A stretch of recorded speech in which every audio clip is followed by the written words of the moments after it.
Okay, that's great. People are beginning to come to the end of that YouTube video now. If I'm not waiting for your hand to go up, I do apologise. I've had some people that have basically messaged me to say that they don't seem to be able to put their hands up. So it does come a point where I've just got to move on. As I explained to somebody else that just asked, links to this presentation will be available after the webinar. So you'll be able to look through it again and actually watch the YouTube clips again anyway. So the key points from that, I mean, I quite like that. It's quite light-hearted, and it makes a reference to Finding Nemo, which I think is a good reason to include it, if nothing else.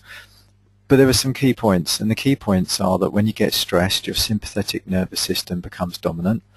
It's a short-term response for physical action. It's designed to help you either fight or run away, and we don't fight forever and we don't run away forever. And another key point it made was you're in a state of heightened awareness, and that's kind of quite key as well. That's something that explains why, for example, Debbie would get stressed and have a flare-up when she went shopping, for example, in the mall, something that she used to find enjoyable, but because she was in a state of heightened awareness virtually all of the time, the mall was a hugely stressful place. It was full of visual stimulus. It was full of strong smells, and I would literally see the energy drain from her as she was, walking into the entrance in the mall, as she was almost sort of assaulted by the smells and the sights and the sounds. You could kind of see the energy drain from her, and you could see her kind of lose all colour.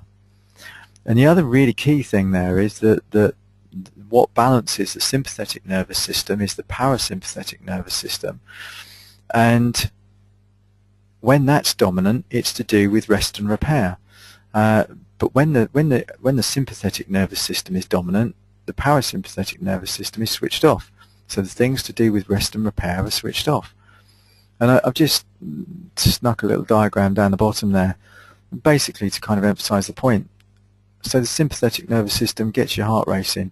It's designed to help you run away or fight. It switches off your digestion, and it changes other functions, like for example, the one they pick up on is you kind of end up losing your peripheral vision. You become like tunnel vision. But there are lots of other things as well, and part of the courses that we do, we actually go into sort of detail and explain a bit more about what this parasympathetic nervous system is for and what it does, and actually what happens when it is repetitively put on hold and the sympathetic nervous system is repetitively put on go.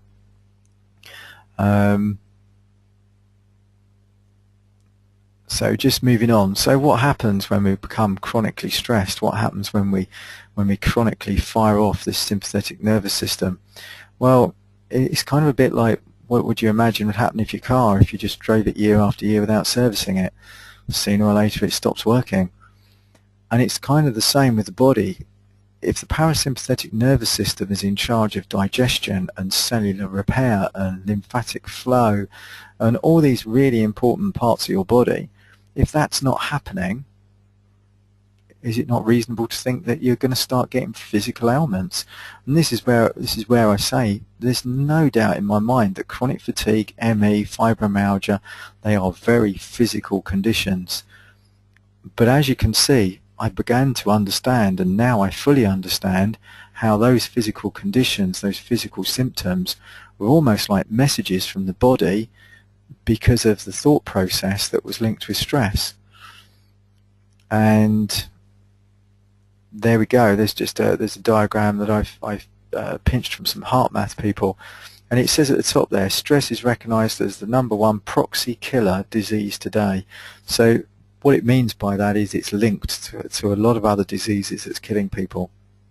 So it's not the direct cause, but it's kind of an underlying condition. And these are some of the things that are linked with chronic stress. So you've got headaches, dizziness, ADD, anxiety. All of those are thoughts. You might say, well, yeah, fair enough. But then you've got things like the increased risk of stroke, heart disease, hypertension, diabetes, irregular heartbeats. You've got the digestive disorders. Remember the picture before, digestion is shut down. It doesn't operate properly. And so, you get diagnosis of irritable bowel syndrome and everything that comes with that. Again, another very physical condition which involves a lot of tests with the doctors, and when they finally can't find any reason for all of the symptoms that go with IBS, you get the label. You've got IBS, irritable bowel syndrome. And that's another condition that actually responds incredibly well to learning relaxation techniques and allowing your parasympathetic nervous system to come back online. So that carries on there, and as I say, you will get a link to this, and you'll be able to scroll down and read some of the other facts there about stress as well. So chronic stress is basically what we talk about that occurs when the response to everyday stresses is basically being ignored or is being poorly managed, and possibly exposure to traumatic events, etc. And the really kind of frustrating thing with any chronic illness really is that it creates stress in itself. So, like this link to this study here says that basically not only does stress cause disease, but the disease itself also causes significant stress, which creates a vicious cycle, and that's in an autoimmune journal. And this is kind of what we found with Debbie. This was what we initially found way back in 2003, 2004, that basically being ill was stressful, everything associated with being ill was stressful, and it was propagating the conditions. Just going back to 2003, I was asked a good question while that video was on about what Debbie avoids food-wise. She was celiac before she was diagnosed with chronic fatigue and ME, so she's had a gluten-free diet since I've known her. You'd have to ask Debbie how long she's been celiac, because it predates me in her life. But other than that, she can eat anything. Now, there's a little exception to that. She's still breastfeeding our little one, and she has to watch dairy and things, not because Debbie has any reaction to it, but because it is causing eczema in our little one, and she's tracked that quite closely. And if she has a piece of cheese, glass of milk, that's it. Our little one flares up with eczema. So Debbie herself still sticks to a gluten-free diet. We don't think that gluten is a particularly essential nutrient, because it isn't. It doesn't really cause us any problem to be gluten-free. I kind of fell in line because it was easier to be gluten-free than it wasn't when we first got together, and so we stick to that because it isn't really a problem. But other than that, she can eat anything she wants, and it doesn't affect her. So we've been talking about stress, and I know not everybody here tonight has got chronic fatigue or ME, but I know a lot of people have come here from the chronic fatigue and ME route. And so I did just, paste here some of the studies that link stress with chronic fatigue and ME in particular. So obviously the first one, a significant amount of evidence suggests stress responses cause immunosuppression and dysfunctions. Well, having some sort of autoimmune issue is often a symptom of ME, chronic fatigue. And so there we've got a chap called Pruitt doing a study that's linking stress responses with immune dysfunctions, so with autoimmune problems. Another one of there's a couple of studies out there as well linking stress, or linking psychological distress, so the thoughts that we think, with oxidative stress. Now, oxidative stress is a marker in the blood linked with inflammation, so it's there with a lot of conditions, and it's a marker for chronic fatigue and ME. And there are studies out there that actually show that yes, oxidative stress can be caused by psychological distress, so there's a link there as well. And as we move down there, another couple of studies actually saying that physical, mental and emotional stress perpetuate and aggravate chronic fatigue.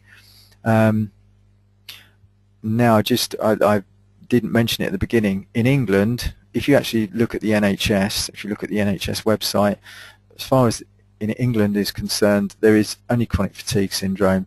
ME is like a word used by some people to describe the same thing. in my experience, some doctors use ME, some doctors use chronic fatigue syndrome, and some doctors use both of them in the same consultation. I've worked with people with diagnosis of both. So I've worked with people that have had a diagnosis of ME, and I've worked with people that have had a diagnosis of chronic fatigue syndrome. So those studies that say that physical, mental and emotional stress perpetuates and aggravates chronic fatigue, that can be considered the same for ME as well. And the final one is a fairly newish piece of research which has linked the sympathetic nervous system, the one associated with fight and flight, being activated during sleep for people that have got chronic fatigue syndrome. So that's again another thing that kind of points towards this chronic stress response as being, certainly a big issue within people with chronic fatigue. Now, I'm not saying it causes it. I'm not saying that that in rectifying it I'm healing anybody, but basically by acknowledging and understanding the effect that stress has, it does give the body a chance to heal itself. And this is it really. So what is the solution? Well, I've kind of said it, it's a little bit twee the way that I've said it there, but stop triggering the sympathetic nervous system and start triggering the parasympathetic nervous system, which would allow your body to begin healing itself, which is essentially what it's designed to do. That is pretty much what we did with Debbie. That's what when I recognized that stress was the issue, I began using techniques from NLP and hypnotherapy to help her. And the NLP person that I dragged her halfway across the country to see taught her EFT or tapping, which she found beneficial. She didn't really understand why, but it seemed to help. And so that's what we were doing. And of course, it kind of sounds easy, and that's what a lot of people would say. Well, if it's as easy as all that, why isn't everybody doing it? Well, the reality is to change your thinking patterns, to almost kind of reinvent your behaviors takes consistent effort, and it takes a belief that that effort is worthwhile. And it's very beneficial if you've got somebody supporting you for doing it, and you've got techniques that actually really work. And that's really where we come in, because it is possible. The people that I've worked with, I get fantastic emails from people, a year later, year and a half, 2 years after I've seen them, saying, thank you, so much. I'm in such a better state. Debbie has obviously, now been free of symptoms of chronic fatigue or ME since approximately 2004. So it is possible, but it isn't easy. It does take consistent effort, and that's often the problem. And obviously that's how we work with people. We basically teach you techniques to change unhelpful behaviors and thought patterns, to deal with emotions that are stuck. I don't actually think any emotion is negative as such. I think sadness, anger, they've all got their place, but it's when they become dominant and when you become stuck in them that it becomes a problem. So we teach you the things to do with this, and we teach how to trigger your parasympathetic nervous system so that your body begins to heal itself. And we give you support before and after. And I guess this is like the final sticky point really, is, well, can the body heal itself? Can you change how you think? Well, science says we can, and I certainly see people change how they think and how they react and how they behave on a daily basis. The science of how our brain works is called neuroplasticity, and it essentially describes the fact that our brain rewires itself whenever we learn something new, or whenever we have a change in belief. So, for example, that little row of letters there, some of you will be seeing words in there, and some of you will be seeing different words. Some of you will be seeing opportunity is nowhere, and that's what will spring out when you look at that word. Or some of you will be seeing opportunity is now here. The group of letters is exactly the same.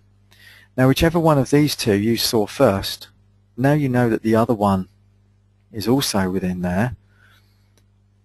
As soon as you start looking at that group of letters to see the one that you didn't initially see, whenever you see that group of letters again, your brain will automatically be a little bit confused. Does it say opportunity is nowhere, or does it say opportunity is now here?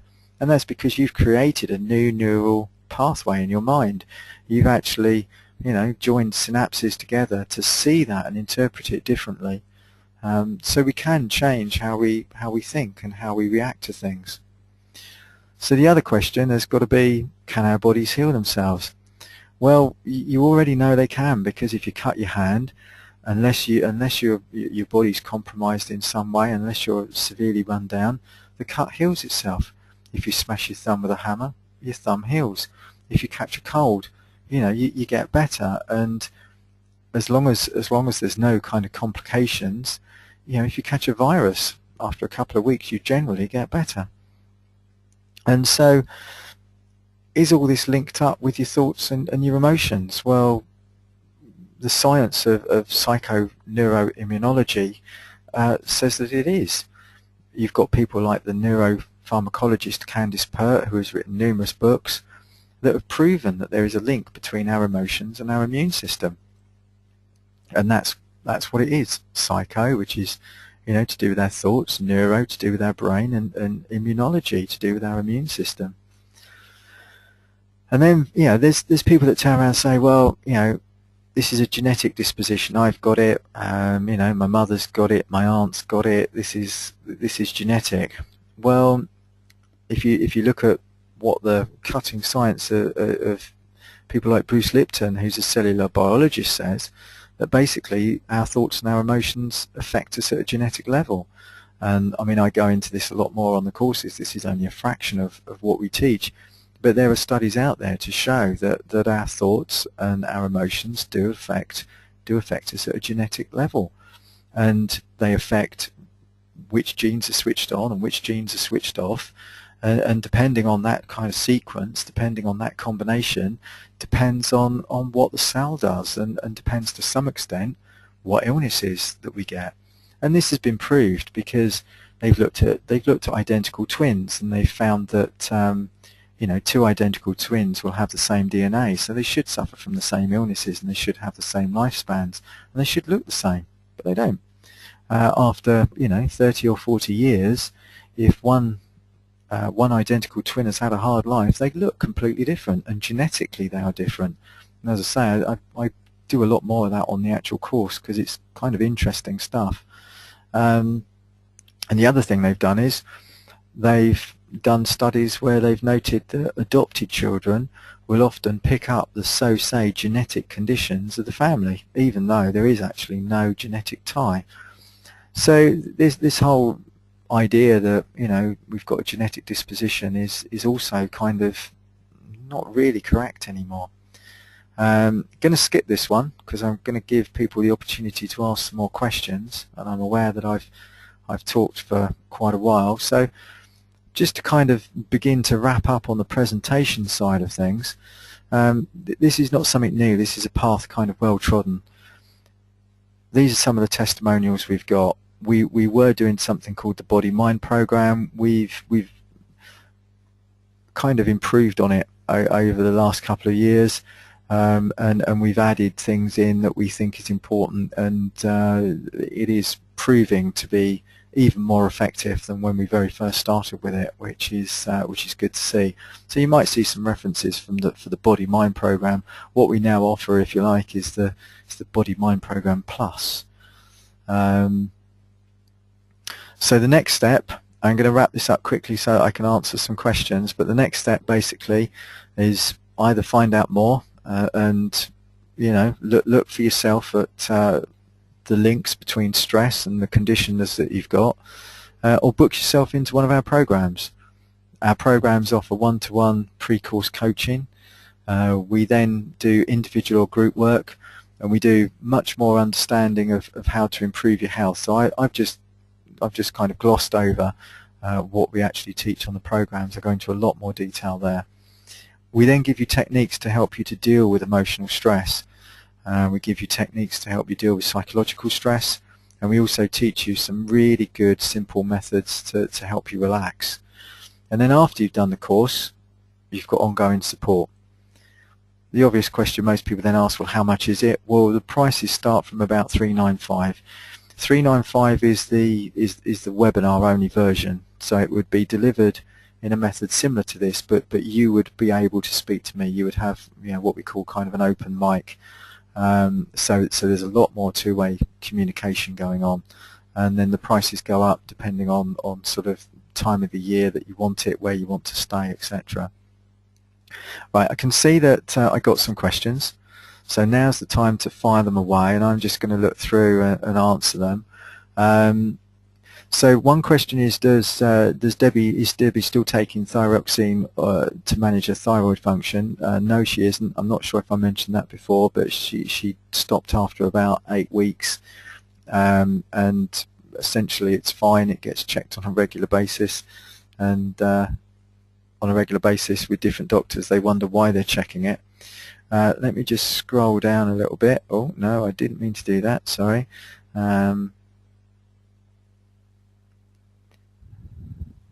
Right, I've got a question here. Have you found through your work that it is more difficult to empower the sufferer if they have had the condition for a more lengthy period?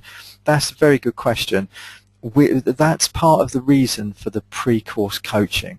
Not everybody is ready to come and do the residential side or to jump into the sort of the techniques. They won't necessarily get the best from them. So that's where we kind of do the one-to-one coaching, so that we get everybody to the standard where they are actually ready to step forward and take that step into better improved health. I think the real question is that people that have had the condition for a long time probably don't come and see us, to be honest. I think that's the most frustrating, sad thing, that some people are so entrenched with, you know, their beliefs about the condition that they won't even open the door of possibility that I could do anything to help, which is a real shame, because there's so much research going on these days saying that the stuff that we do on our courses helps not just with chronic fatigue, not just with ME, not just with fibromyalgia, but with so many different conditions, you know, cancer, MS, autoimmune conditions like lupus. Stress is linked to making them all worse, and what we do is help people overcome stress. Another question here. I was worried when signing up to the program that I was too tired, too ill to be able to do whatever it was that was required. Okay, yeah, this is actually somebody that we've worked with, so thank you for reminding me of this one, and it's a valid point. Again, the one-to-one coaching is where I kind of essentially open the doors to possibility that you are going to be able to cope with the course. And this person has said, I'm not giving away any names because this is confidential, but basically in their words they said, in relation to the course, from day one, it was like a switch was flicked. You could go home feeling so different and armed with tools to keep moving forward and away from this illness. So thank you for that one. Thank you for reminding me to say that.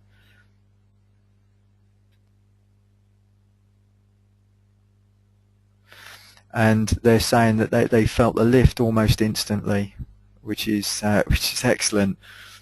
Okay. And I'm being asked about sort of like the time to recover. I don't think, it doesn't seem to matter. It kind of links in with the question earlier on, which was, does it matter how long you've had the condition? Are people that have had the condition for longer less kind of empowered to move forward with it? This one is kind of a similar question, which is, well, if you've had the condition a long time, does it take a long time to get better? And the answer is no, not necessarily.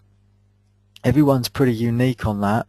I think it depends an awful lot on your own belief in what you're doing, the consistency of using the techniques, and the environment you're going back to. if you're lucky enough to go back to an environment which is super supportive of everything you're doing, then it's easier than if you're going back to an environment which is inherently stressful. But everybody is an individual on that one. The programs are not run throughout the UK, as I explained earlier on. We've got a little one who's a year and a half old. It's kind of reduced the amount of travelling that I'm happy to do, because I like being close to my family, basically. But they are we do put them on throughout the southwest. So predominantly at the moment in the Cornwall area, although we will have a group course coming up in Totnes, which is Devon, and there is the potential to put some on in Bristol as well.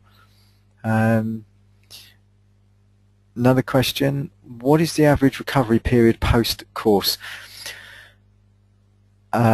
Like the previous person who'd actually done the course has said, they felt like a switch was flicked, and a lot of people are the same. Another person that we did the course for did an awful lot of anxiety on day one. I can remember talking to them, and they were explaining that they were unable to even walk for short periods of time without severe pains in their legs. They used to carry a travel stool everywhere with them because they literally couldn't be caught out without needing to be sat down. So queuing in a supermarket would cause them anxiety because of the pains. By the end of a 3-day course, they'd left their little travel stool at home, and they'd walked further than they'd walked in well, I think it was years actually. So there's often significant improvements over the period of the course, which then go on to build over sort of 4 to 6 weeks. If you think about our bodies take 4 to 6 weeks to gain strength, and that's some of the issue, that when you've been chronically ill, you lose a lot of strength, and it takes our bodies 4 to 6 weeks to build on that. But a lot of people get significant improvements straight away. I'm aware that I'm just running over a little bit, so if you are tired and you'd like to go, that's fine.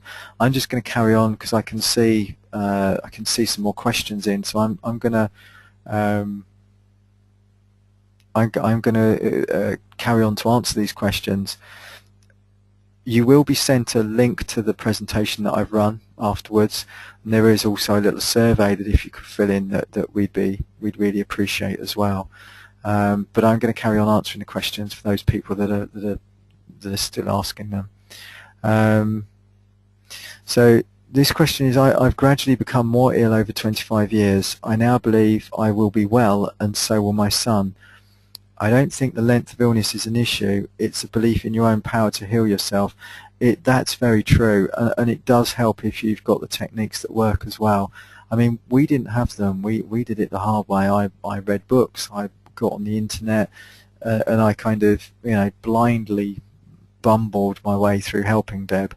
But it's a lot easier and a lot quicker if you're working with somebody that's somebody that's done it before, and you're given the techniques that enable you body to heal itself easily. But it's a good point, a good attitude there.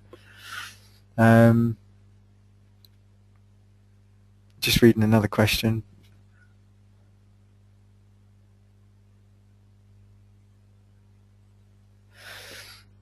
Okay, yeah, it's lifelong knowledge, which is very true.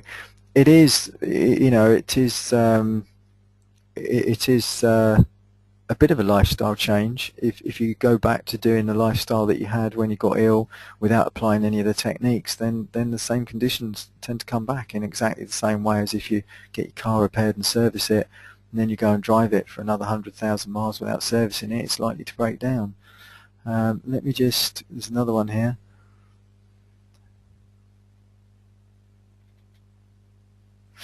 Okay, there's a question here about pain. Pain does get worse. I mean, I could do a whole webinar on pain, to be quite honest with you. Pain does get a lot worse when you are stressed. So if you learn techniques which reduce stress, you do then have the ability to nip it in the bud. Obviously, everybody's pain is different. and some people will get almost complete relief from it, like I was talking about the lady that couldn't walk. But if you've got physical damage causing that pain, I won't go into the details of it in this webinar because we're running out of time, but basically the whole way in which the brain works is that if you're feeling stressed, the parts of the brain that register that you're feeling pain, the intensity of that pain, what that pain means to you, they get fired up and they get busy much quicker and much more than if you're relaxed and using relaxation techniques. And there's actually brain scans that I could show you that show the difference between, for example, somebody doing like a hypnosis trance and being given a painful stimulus to somebody who isn't in a hypnosis being given a painful stimulus, and the brain waves look completely different. So in answer to that, yes, wouldn't necessarily relieve you of all pain, but it would certainly help a great deal. Just moving on.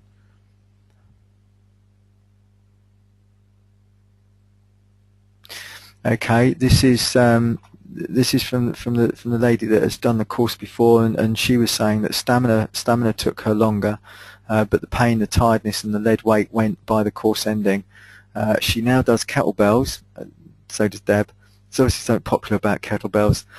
Look after a toddler, work self-employed, and see my friends. So, I think that's a huge endorsement, and it's very satisfying to see somebody that I've worked with do so well. Okay, another question here. My symptoms are worse cognitively than physically. Will the course